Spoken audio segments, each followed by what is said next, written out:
what do you get when you put 134 of the best lock-style fly fishermen on the best lock-style venue anywhere in the country? This is the Airflo Spring Invitational, 2 days ahead of just epic competition.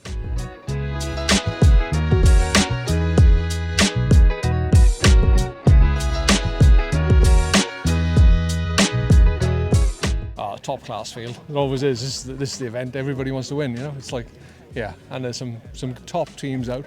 But I think you know, with the way that this fishing, I think there could be some surprises. How's your preparation gone this week? It's been tough, to be honest with you. I think it's been tough for everyone.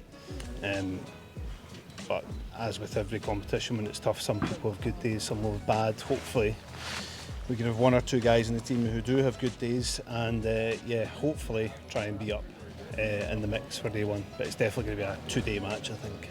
It's big. Yeah, everyone is here this weekend. It's going to be a really good match.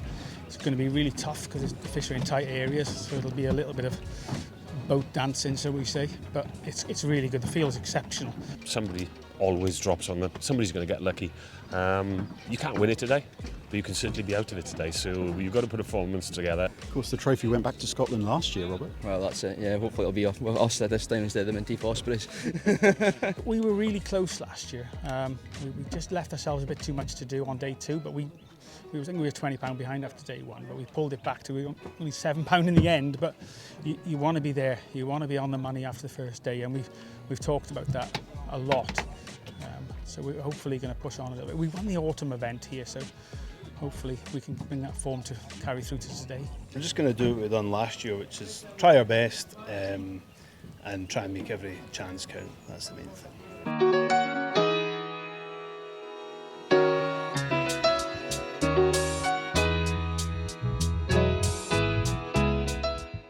So as usual, my co-commentator for proceedings is this handsome fellow here, former England lock-style captain Billy Rankin. Billy, looking at the conditions, this is the calm before the storm. This is going to be an interesting old weekend, isn't it? Absolutely, because it's the conditions and the fly life is completely different than it was last year. Bright sunlight, easterly winds, it's going to be interesting. But this is why we love this match so much, isn't it? Because, you know, when you put great anglers, and there are some great anglers this weekend, in the most difficult conditions, it's when the cream rises to the top. It's when the best people do the best. Absolutely, and you've got them all here. So they're going to winkle a lot of fish out, hopefully, but it's not going to be big scores. It's not going to be big scores, but it's going to be close, and so it makes it really interesting. One of the other things to factor in, of course, is this match is huge. Next weekend, so 7 days or so from now, we've got an international taking place here. You obviously are wearing proudly your England top with your name on it, former England captain. There's a few people here who are going to be, you know, having half a mind on that as well, aren't there? It is. Well, I was talking to my pal Mark McLeod last night, and he was saying he's been fishing 4 days this week. He gets Monday off, and then he's back here again till Friday. You know, so he is just. It's so competitive, and practice is essential because there's a lot of pressure and an awful lot of anglers here. You know, so. It's going to be a lovely week for these guys, and hopefully a very proud England team. That's what I'm hoping for. Right then, so we're not far away from the start. We'll see where everybody goes, and we will join you out on the water, and we'll have a chat and see what happens. Brilliant.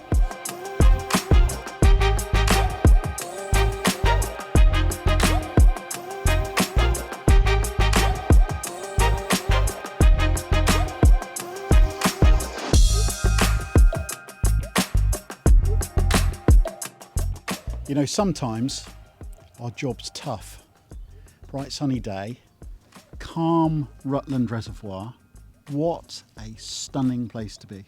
Back to 50 day, isn't it? Oh, beautiful, absolutely beautiful. No wind, just cruising along in the drift fishing can be better. Just hope they get a few tugs on the end of the line, We've wandered over to Barnesdale. It's interesting watching the split this morning. So the start, hooter goes off, and all the boats decide where they go. Always a fascinating part of the match because it's a big decision how you start, isn't it? Absolutely. People going left and right. What were your thoughts watching the split? Well, I thought it was sort of 50-50. I mean, I know it's easy to say, but I'd say there's quite a few spots in the South Arm that are fishing, and it's, you know, a good area. There seems to be just one spot fishing up in the North Arm, which we are in. Yes, we are. And that's been fishing apparently for weeks and weeks and weeks, and there's so much food in here, and the fish are staying in there and feeding avidly. So it's, Well, look, the match is what? Let's have a quick look. It's 45 minutes old. We've wandered over to Barnesdale. Out of the 67 boats that are taking part in this match today, there are 29 of them in this little tiny bay. and this is the size of a small fishery. Crazy. And we're sitting in 3,000 acres of water. Yeah. And this is probably, what, about 100 acres, I suppose, just here? So, simple question, Billy. Why are they here? Well, lots of fish, good, lots of food, reasonably easy to fish. You're out in the wind, you can control your flies better, nice slow drift, so you can gradual loads of techniques that you can use. You can use tip lines, you can fish static, you can fish buzzers, you can fish shrimp. You know, it's just a great place to fish. I love this first day because, you know, we've said this before, it's one of those like big competitions, like the Ryder Cup, big golf competitions like that. You can't win it on the first day, but you can certainly lose it, can't you? Whoever comes out, you know, at the end of today in a solid position, this is going to be really fascinating because I'm getting the sense, especially with these weather conditions and what a few of the guys were saying this morning, it's going to be a tough old couple of days. It is indeed. You know, and I've heard, you know, quite low catches in practice. So, but practice is different. You're always skipping around all over the place. This is quite interesting because it's like all the teams seem to have gone 50-50. They've all got probably 3 guys in here, and then they've got 3 other guys scouting the South Arm. Just a little reminder about the rules then. So in terms of the teams, so teams of 6 anglers. The rules today, it's 12 fish maximum. Correct. Kill your first 3 fish. Correct. And the rest is catch and release. And you get time bonus. Indeed. For catching your 12 the fastest. Yep. In past, we've seen people sitting on their hands after, in the early part of the afternoon, having had their 12. I mean, I'm fascinated to see how this goes. This reminds me of the first time you and I came and looked at this match about 5 or 6 years ago. Similar conditions, crystal clear. The water is so clear, it's incredible. There's not a cloud in the sky, light breeze, incredible place. Yeah, but you've got quite a few other things against you. It's easterly winds, and if anyone knows anything about fishing, easterly winds kills anywhere. You know, coarse fishing, any lake fishing. I think. When the wind's in the east, the fish bite least. Exactly. And these guys will find something, find a way. Someone's going to get, someone's going to do it. And you could be in a boat together, and one guy catches a load of fish, another guy catches nothing. So it's why we all love it and why we all pull our hair out. Well, let's get into it and see what's happening. Yep. Well, Billy, I think it's quite easy to see why so many people have made it over to this lovely little piece of water. We've already seen about half a dozen fish coming out. This is idyllic in here. Absolutely, and everyone's behaving themselves nicely at the moment, and it's perfect. So, you can fish and keep reasonably close together and not upset people, as long as everyone goes back up the drift nice and slowly and doesn't disturb the fishing too much. I'll tell you what's been interesting, Billy. Speaking to a few people this morning, there's a team in this competition this year which is kind of full of young guns, the Balfron Piscatorials. We had a really good chat this morning with their skipper, Robert Gibson. And just kind of, you get a feeling when you kind of, just something in the water, if you like, which says you think the team's going to do well. We've seen a couple of their anglers already in this little section of water, both catching. I mean, they're all sort of Scotland Youth Internationals. They've been fishing at the top level, at youth level. They're all under the age of 30. Formed together in a team where they're a tight little bond. I just wonder whether we're about to see, a kind of a new era ushered in here. Yeah, a little breakthrough, because, nothing better than a bunch of guys all coming up together and fishing together. And it's marvellous to see. I'm really, really pleased that they've got to this level so early, and, just shows you the coaching and the international scene does for fly fishing. About 27, Ian Donaldson landing a fish there, Billy. Distinctive pink caps from the Eleanor team. Good to see them back this year. This little drift they're on, you're kind of running out of water quite quickly, but the breeze is so light, you've got plenty of time to present your flies in the right place for long enough here.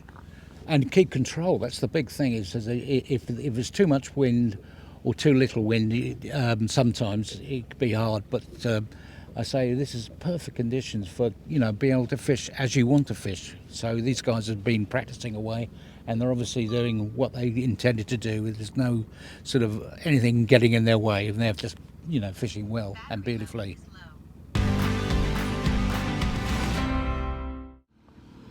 Well, Billy, we're kind of an hour and a half into proceedings. Just want to talk a little bit about some of the tactics being employed in lock style. Of course, for the guys at home who don't know about this type of sport, although the anglers are using an engine to get them to where they need to get to, the activity of fishing itself is carried out from a free drifting boat. We can see the drogue behind the boat, which is the underwater parachute, which slows everybody down. The little bit of breeze we've got today just helps to move the boat steadily through this lovely bit of water, doesn't it? Yeah, it gives everyone a chance over the fish, which is why it's such a great sport. So no one can go in there and drop an anchor and sort of hog it all. And if you look, what we're looking at here is the line that seems to be the most prolific is right next to the trees, and everyone's going back, and sort of there's two rows of boats, and the far boat is on the right line, and these boats on the inside are probably looking for opportunities to nip in. But if you can see a gap, you've got to go and fill it quick, and then you've got a nice, you might be 50 yards away from 100 yards away from the fish, but if you're on that right line, you will pick up fish by the time you get to the end of the drift. The other thing to talk about is the control points in this type of angling. So you've got obviously your flies on the end, size, whether it's an imitation of a natural insect, whether it's brightly coloured. We'll get into that a bit later. The other control points is the depth that you're fishing, of course, and the speed that you're retrieving. Now, if you look at boat 19, there's Paul Runnick on the engine. Paul's had 4 fish this morning already. One of the things you were saying, Billy, about the presentation, how they're actually, the depth they're fishing and the speed they're fishing their flies, because you're an experienced lock styler, you can actually tell us exactly how he's fishing. So just explain that for us, would you? Yeah, certainly. If you look at the rod, you can see that's the straight bit, and that's coming out the end. You can see the white line, which is hinging like a hinge effect. Now, when you're fishing, slightly retrieving it, it goes forward.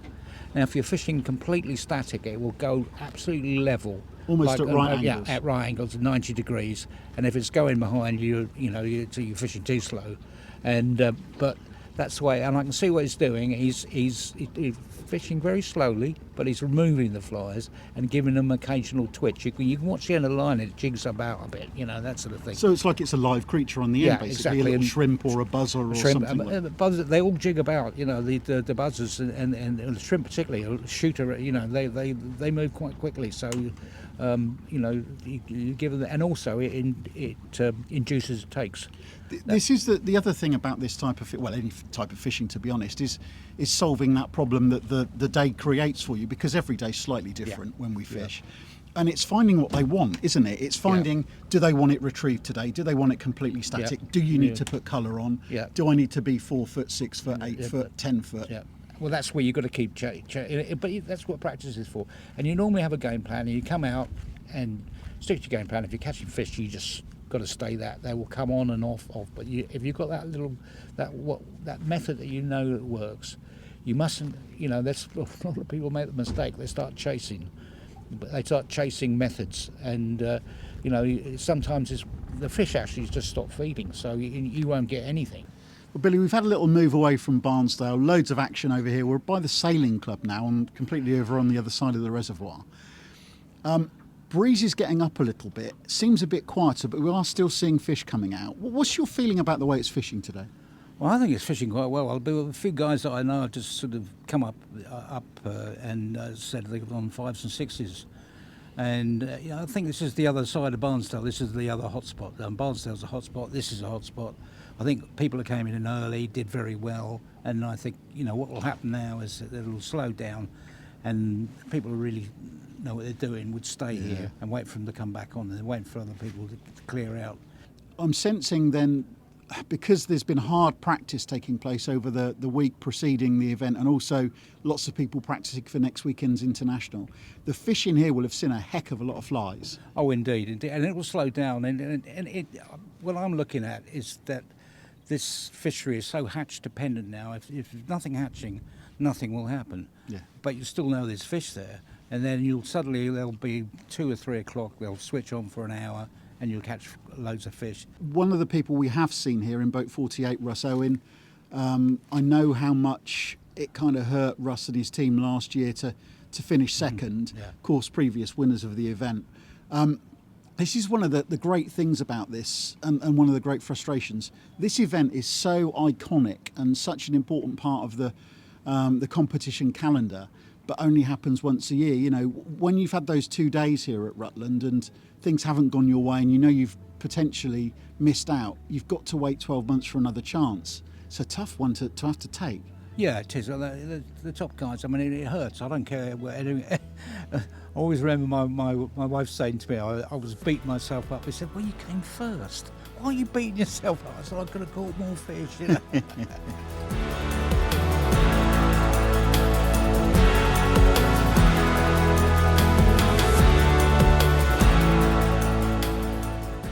Been chatting to Andy Ainscroft, the head ranger here at Rutland Water, and he's been telling me some really interesting stuff about some of the creatures that are now living in this lovely piece of water. If you just come and have a look at this. This is a little tiny petri dish of shrimp that Andy's taken from the reservoir. And if I could just compare that to the 2 imitations that I've tied up to try to mimic the shrimp that live here, one of the things you'll see is that the patterns I've tied up are far too big. These, 4 or 5 years ago, would have been the very thing here at Rutland Water. But what's happening is the shrimp are getting smaller. There are lots more of them. Whereas these are tied on a size 10 hook, what I should have done is tied a pattern more on a size 14 or even a 16, because the shrimp here are tiny. And you can see how lively they are as well. So maybe those anglers who are barely moving their flies need to start thinking about how to put a bit of life into them and try to wiggle them around a bit more to imitate these incredible little creatures that are crawling around in this dish. This is one of the things I love about fly fishing. Interesting stuff. Look at that.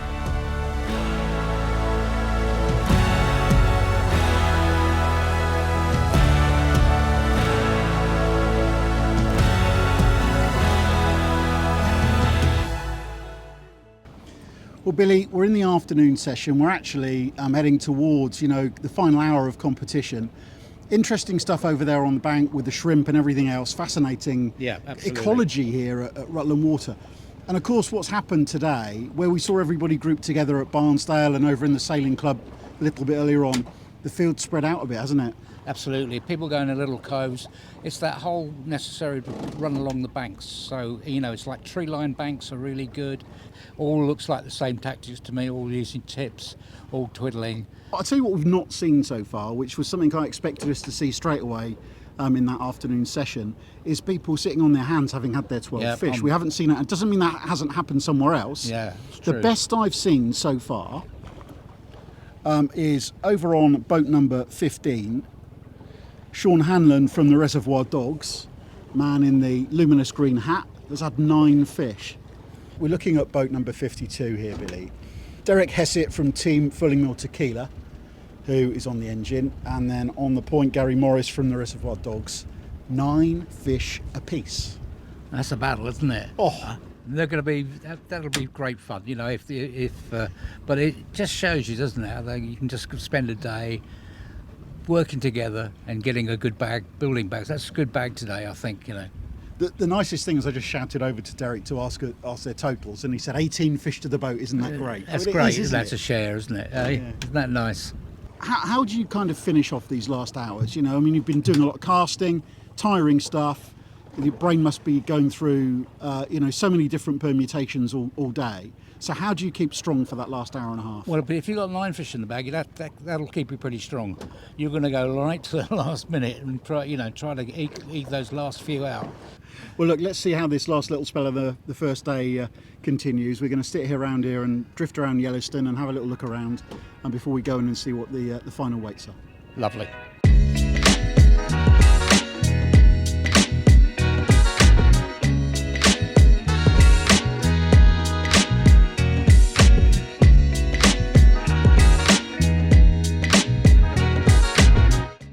So with the first day coming to a close, the weigh-in would reveal just how challenging day one really had been. Just 2 anglers managed a 12 fish bag. Paul Runnock of WCC Ian Bar Flies and Gareth Dixon from the fly shop Welsh Hawks. But this is a team event, remember, and at the top of the pile after day one, 2019 champions, the Airflo Nymphomaniacs. Led by a 9 fish return from Kieran Jenkins, they landed 45 fish, weighing 91 pounds 4 ounces.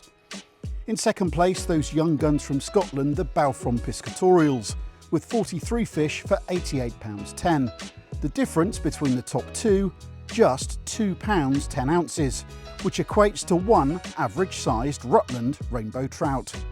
It's so tight at the top after the first day that any one of the top 7 teams still has a realistic chance of challenging for the title.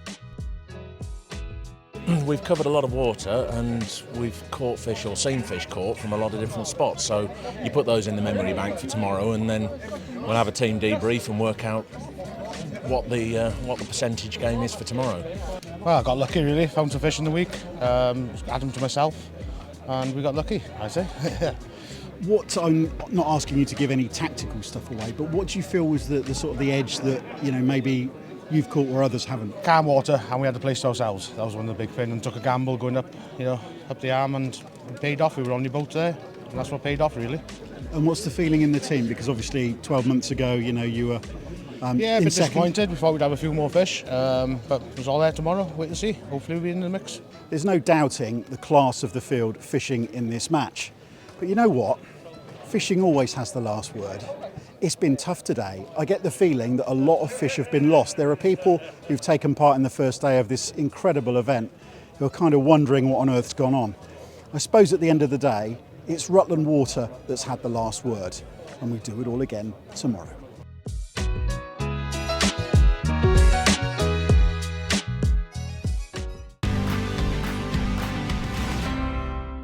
Now then, Kieran, day 2, this is the closest match you have ever seen. 1 fish. Yeah, that's all it is. Yeah, it could be anybody's match, this. Talk us through your day yesterday. So I headed down the south.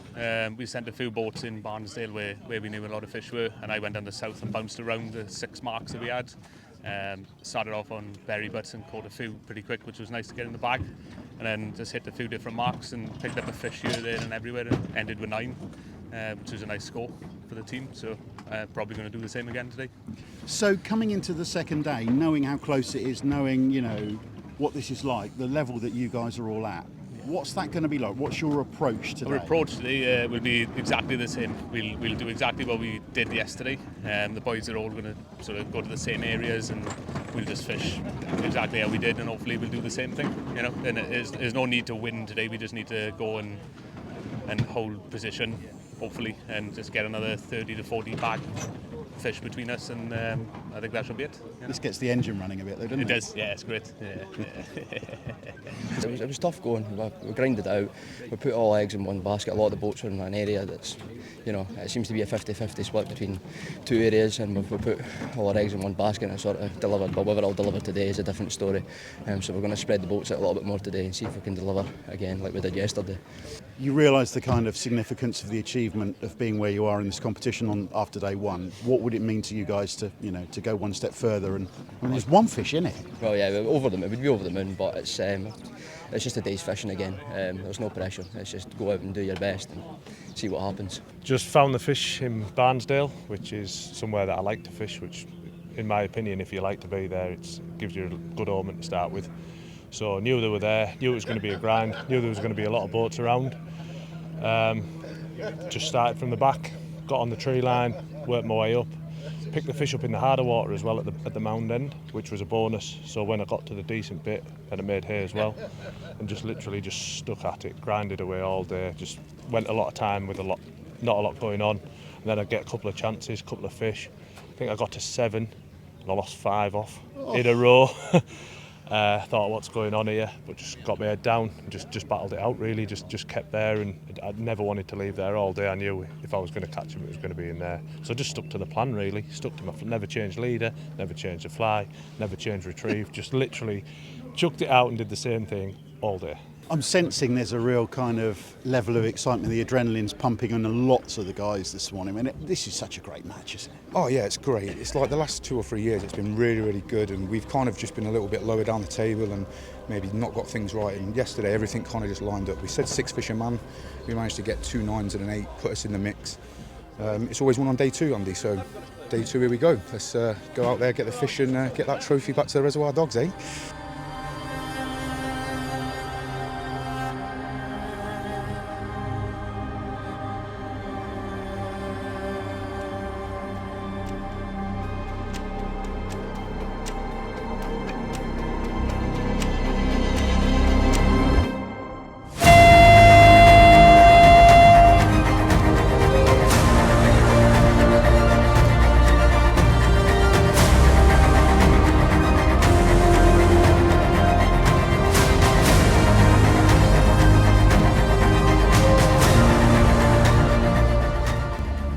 Well, Billy, this is another stunning day on Rutland Water. The atmosphere on the pontoon behind us has been incredible this morning. The start was fascinating to see, and here we are heading to the second day of the championship. This is going to be an incredible day. Well, I'm looking at the results, Andy, and it's like 7 teams could do this. Really, I mean, it's not like, oh, you know, someone's got to have a good day. There's, you know, 3. I reckon someone who catches 3 more fish than any other team in that top 7 is going to be, well, you know, the position is going to be moving. Yeah. You know, so what's there on that first day? What stands out for you from yesterday and looking at the scores on the doors? What I noticed mainly was everyone was virtually fishing exactly the same. I saw a couple of mad people sort of trying to fish sinking lines with lures and things like that. But it was mainly, everyone was what we call twiddling, and they were using either tip lines, 3-foot tips, 6-foot tips, or floaters. There were some great anglers who didn't catch fish yesterday. You know, poor old Phil Longstaff, for example. Absolutely. He blanked. Well, Phil is a fantastic angler, and you know, has fished for England. Yeah, I fished in Ireland with him, and we gave the Irish an absolute thrashing in Ireland, which is like one of the great pleasures. And Phil was the brown bowl winner. You know, I mean, that just shows you what this game can do to you. And if you look at his team, Fulling Mill Team Tequila, they're in 3rd place. Had Phil caught one fish out here, then they would be leading this event going into day 2. As it is at the moment, the Nymphomaniacs are in the lead. We've got the young Scots in 2nd, which I love that story. Isn't that a great story? Oh, just amazing, and I'll hope they do well today. Yeah. Their nerves were jangling this morning. We're heading over to Barnesdale again to see the kind of the melee in there, to see what happens. And then I think what we're going to have to do is he and I are going to have to whiz around Rutland Water, 3,100 acres of it, get hunting and see who's doing what. Well, Billy, bit of teamwork in action over there. There's Paul Runnock, one of the 2 anglers who managed 12 fish yesterday, just trying to navigate his way on boat 18 with Alan Stephen, helping him out landing a fish. Looked like it went round the back of the boat. Chaos ensuing. It's interesting, there are fewer boats in Barnesdale this morning. I suppose no surprise really, because it was so busy in here yesterday. There's still kind of 20 odd boats. There were 30 yesterday. I suppose it's one of those fear of missing out scenarios where you dare not give it a go, because I did hear yesterday, when all the chaos calmed down in here and a few people cleared off after the fish had kind of stopped feeding, a couple of other boats came in here late and had a few fish. In fact, somebody had 5 fish in the last sort of 2 hours of the match. So it is worth persevering, isn't it? Well, Rutland is very hatch dependent. It'll go completely, you know, you won't think there's a fish in here because there's nothing hatching, and then suddenly they'll come on and there'll be a hatch of buzzer and they'll they'll come on the feed again, and you can pop in and out. They start feeding 5 o'clock in the morning and they finish about 8 o'clock at night. So it goes on and off all the way through the day, which is the magic of the place. We've got quite a few interesting parties in here. We've got a couple of boats from the leading team, the Airflo Nymphomaniacs, who are out in front. We've got a couple of boats from the Balfron Piscatorials, the young Scottish team. Honestly, we're not going to know who's won this match until right at the last knockings at the weigh-in this evening. To follow what's going on here is going to be a fascinating process. Yeah, we just got to, go through the day with everyone. I mean, it's early now. We've seen 2 or 3 fish caught. Nothing like it was yesterday. There's Robbie Gibson, captain of the Balfron Piscatorials, who is into a fish. I just can't begin to explain how amazing it would be to see them do well here, because, all those guys in their team are under 30. They've all come through the Scottish youth team. They're obviously terrific young anglers. And we said yesterday, didn't we, when we saw them in here, how important it is to get younger anglers into our fantastic sport so they can experience it. These guys are right up there. Second place going in overnight. They obviously know what they're doing. Indeed, they do so. And it's great to see their youth coming through, even though they are from the top end of the island. I know you have things about that, from competition of old, the old enemy. Or the old enemy, absolutely. But no, it's great. And, there's a lot of really good England guys coming through as well. So, I feel the sport is in a pretty happy place. Lovely also to see Robbie leading from the front. That's his 4th fish of the morning, and we're an hour or so in, so going pretty well for him. We've said this is going to go to the wire. There's boat number 8, Callum Russell on the engine for Airflo Nymphomaniacs. Rod up in the air, landing net in, fish in the net. Nicely done. Marvellous. This is a great area, this, Billy. Good Lord. I mean, when you consider the amount of pressure that this little tiny fishery within a fishery had yesterday. Yeah. And it's still fishing today. It's incredible. It is absolutely incredible. Just gives and gives and gives. Apparently, it's been fishing like this for weeks. So, wow. You just come here every day, and everyone's, it's not a bonanza, but it's steady fishing, and everyone's got 4s and 5s and things like that. Some good bags building here. Callum's just killed that fish, so that's potentially his 3rd. So he's still not out of into his releasing fish, and this is where the problem started yesterday, I think. So. There were so many fish lost yesterday. One of the issues I think people were struggling with was, of course, when you go to the catch and release side of the competition, you switch from barbed to barbless hooks. And I know a lot of the lock stylers are not used to using barbless hooks, or certainly not as accomplished as, river anglers and stuff who fish release all the time. So I think they've struggled a wee bit. Rob Edmonds yesterday lost 10 fish, Billy. Now, one of the teams we haven't talked about today as being in contention is the Welsh Flyhawks, of course, 2nd last year, previous champions. Yeah. I know how much this means to them to try and, go one better. That's Wayne Jones on boat 40 who's just landed that fish. They're 4th or 5th at the moment. All still in the running. A couple of fish between all the top 5 or 6 teams. That's a significant fish too. Scott Graham into another fish. Right at the end of the drift. Yep, he's touching the trees there. All legal. There's nothing wrong with that. What he's doing. Well, he can't do a lot about it. The fish looks like it's pulling the boat round. Now, the frustration for that boat. So on the pointy end is one of the members of the Balfron Piscatorials, who we know are in real touch with the chance of doing really well here today. So Brady Heggie had a great day yesterday. I'm sensing there's a little bit of frustration there, because if Scott's on the fish and he isn't catching, that's just like pouring salt on the wound, isn't it? It is. And how many times have I said to you that you're in the same boat doing the same things and thinking you're on fish and they're just not happening for you? 2 in a minute for Scott Graham. Fantastic.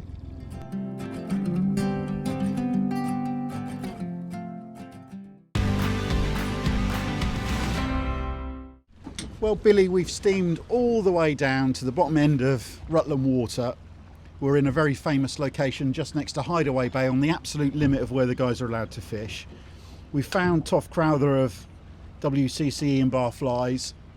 He's already had 5 fish. He's just hooked into what looks like a decent fish. But I'll tell you what's the really interesting thing for me is the amount of bird activity there is down at this end. And there's obviously a hatch going on. There's birds everywhere. Gareth Jones of the Welsh Hawks. We've got more than one Gareth Jones taking part today, and this one is Welsh Hawks, boat 25. That looks like a serious fish. Any fish that takes you around the back like that, it's got to be really good. Look, the boat partner's in there waiting to pull the drogue out just in case. But it's right in here where all the turns are working. You know, there's just an absolute smorgasbord of insect life in this corner of Rutland. It's fantastic. And then you reap your benefits. Look at this. Very different part of the reservoir again. And that, boat number 64, in the context of the match today, is a big boat. On the engine, Rob Edmonds. And on the pointy end, Billy, my favourite bit of the boat, is Adam King of the Balfron Piscatorials in second. Both of them have had 2 fish each, and I'm sensing we're at that kind of the doldrums part of the match now, you know, when people really are scrabbling around trying to get a fish, trying to get a pull. Look at that, the old competitor, Rob Edmonds. Fish on. He did shout over to us that he'll get a fish on this drift. Don't you hate it when people like that are right? Oh, that's all I can say. But, you know, well done. And, you know, cracking angler just proves it, doesn't it? That even in this really shallow water, he's still pulling fish in. How do they not see everyone, you know, thing and run away? But they don't. Just to reiterate how close this match is, you know, if we just return to the concept that what happened yesterday on day one, where you've got one of Rob's teammates manages to blank on a day, you know, a tough old day yesterday for some people. So the team that are still in third position with a blank on their card. Yeah. One fish and they'd have been leading this event. Yep. Yeah, oh no, he's lost it. Would you believe it? Would you believe that? Would you? And I hate to say this, but that could cost him dearly. Couldn't it? Moved into the sailing club bay now, Billy in there. Boat 62 on the engine, Russ Owen. And on the pointy end, Nick Dunn of the Flush Attack Reservoir Dogs. 5 fish to Nick, 3 to Russ. If the Welsh Hawks are going to make a charge, you would think that Russ is one of the keys to it. It's interesting, if you look at the number of fish caught last year, you were in the sort of 900s and stuff, which was extraordinary. I think we might have even gone over 1,000 on the first day. Yesterday was 700 over the field. Today, I suppose the smart money's on it being sort of a 500 fish day, which sounds like a lot of fish. It is a lot of fish. Well, it's 100 and whatever anglers. Was it 100? Yeah, 100 and was 67 boats, isn't it? Yeah. So 134 anglers. Yeah. So it's a lot of people. You know, 3 or 4 fish average, which is a good comp. You know, I mean, when you got at least 3 fish average in a comp, I always say that's good, especially in these conditions. Well, we're back in the area that was so prolific earlier on, and there are 2 anglers, boat 39, your mate Phil Thomas, who we saw catching earlier on, and boat 38, Scott Graham, who was also catching well earlier. Both sat on their hands, both have had their limit, 12 fish each. The frustration in boat 38 there is Brady Hedgie from the Balfron Piscatorials, who is still fishing. Honestly, this is going to be too close to call, Billy. It's just so hard to work out where this match is going at this stage. There's a lot of activity. There's obviously some fish moving here. Yeah, it's just cast it one there. Lovely feeling for these guys to be sat on their hands watching the rest of the match take place. And the other thing that I always find fascinating, I've been in boats when, unfortunately, this has happened, where your boat partner bags up and you haven't got a clue. Yeah. I think it says more about my angling than it does about anyone else's. But, you know, this is not easy, this stuff. And the bloke sitting 3 feet away from you can have an edge that you haven't got. And well, just to say something, the big notice is that both of them on the inside line, aren't they? Yeah, that's true. Both on the pointy end. Yes, good observation. Your favourite end? It is my favourite end. Well, Billy, we've steamed around a little bit to find the man in boat 43 in front of us, Kieran Jenkins on the engine. I think it was worth it because he's had 10 fish. And if the Airflo Nymphomaniacs are going to win this competition, I get the feeling that his contribution will be absolutely central to that. I mean, this is going right down to the wire. Well, I've always said if you've got a couple of guys that do well and the rest of the team follow you up, which seems to be the key with the guys, they've got a solid team performance. It should hold them, hopefully, it should hold them. But you don't know, with a couple of guys, here and there, it's been very spread, so it's very hard to keep an eye on everyone, isn't it? Yeah, we've seen Gareth Jones go past us. He's had 5 fish. We know Tom Pitchford has also had 5. Alan Hughes we saw over in Barnesdale. He had half a dozen fish, I think. You know, they're all putting scores on the scoreboard, and this is where the quality in that team could well see them in good stead. It's interesting that the last time they won this, I get the feeling the weather conditions were reasonably similar, weren't they? Yeah, I think so. It was a sunny weekend. Yeah. There is that man, Kieran Jenkins. Fish number 11, Billy. Get in. Good lad. Hour and 20 left. One more to go. Yeah, I got the feeling that there were a few fish going through that little drift around the end going into the woods just behind. I know I keep saying it, but this is one of my other favourite drifts. They're all your favourite drifts on Rutland water, come on. I know a few of them, yeah. But yeah, it's interesting that there's some activity, again, you know, just as we go into the later part of the afternoon. It's just fascinating to watch how this match will go. If Kieran gets one more fish and gets his limit, that's going to be huge for the absolutely. for the team, isn't it? Yeah, put a little bit of time bonus. He could get an hour and a quarter if he gets one in the next 7 minutes. He could get an hour and a quarter time bonus, which is another pound and a quarter, or is it £1.5, something like that, which all helpful. Well, when you consider the difference between the two teams overnight, which was one fish, £2 something. Yeah.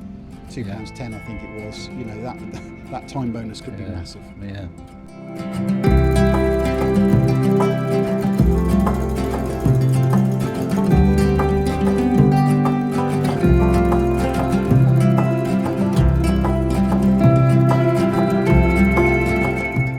Well, Billy, there is that man, Kieran Jenkins. He's put his rod away. He has his 12. Brilliant performance. Well done, Kier. He's a great guy and a fantastic fisherman. And he's got that smug pose when you've got your limit. And yeah, lovely, isn't it? With enough time left for it to count as a bonus too, you know. Again, we won't know how significant that is for a couple of hours, but it could be like another half a fish or something, you know. It's a pound, but the fish in Rutland go a little bit bigger than a pound, so it's great performance.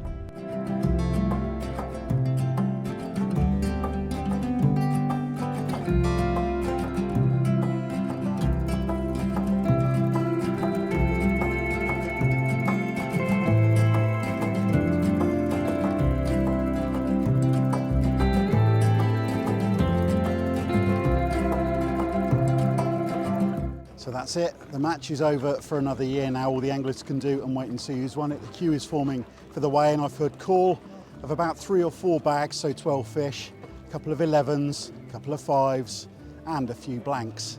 This is going to be a close one. Okay, we're approaching the sharp end of the weigh-in.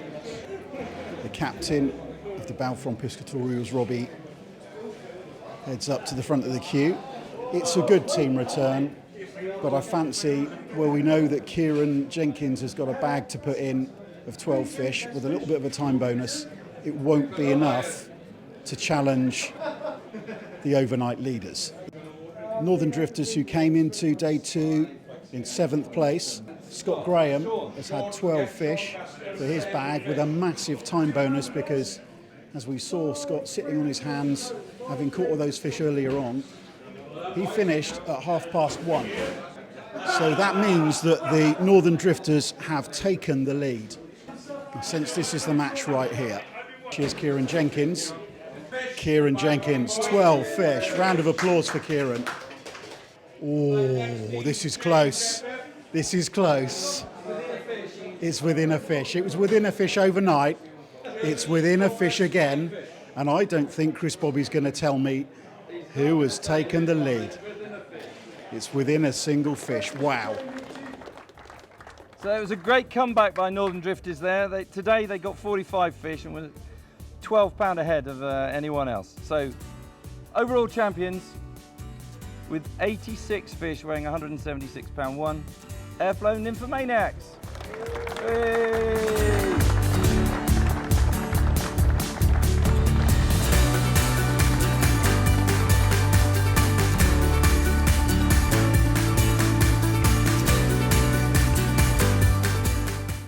The Airflo Nymphomaniacs held off an incredible charge by the Northern Drifters to win the title by just £1 6 ounces. The Drifters, led by Scott Graham and England Lockstyle captain Frank Sumnall, came from 7th to 2nd. The Welsh Hawks managed 3rd off the back of another great return from Gareth Dixon, who was top rod on the weekend with 12 fish on Saturday and 11 on Sunday. The Balfron Piscatorials dropped into 4th. This is a result which meant a lot to Kieran Jenkins and our occasional co-commentator, Gareth Jones. Well, fellas, that's been an incredible weekend. Your performance on day 1 was good. The performance on day 2, even better. Kieran, 12 fish. Congratulations. Thank you. What does it mean to be standing there holding that thing again? It's a great feeling. It's unbelievable, and all the boys are ecstatic about it, aren't we? Yeah, and totally. it's great to get our hands back on the trophy. Do you know the one thing I'd forgotten today was the last time that your team won this trophy, Gareth Jones, you weren't in the team, you were on the commentary boat with Billy Rankin and I, watching your team do this. How are you feeling? Can't really say much. It means a lot. So here we are with the Normanton Church in the background, an incredible weekend at Rutland Water. A very emotional Gareth Jones, and Billy Rankin has managed to nick some flies from Kieran Jenkins. Talk us through it. It's the winning team fly. They were fishing on a 12-foot tip, which I kept on saying they were tips, and it's got a floating straggle hopper on the point fly, keep it slightly buoyant, a very small midge in the middle and a dull buck on the top. Good Welsh fly. Lovely and simple. Lovely.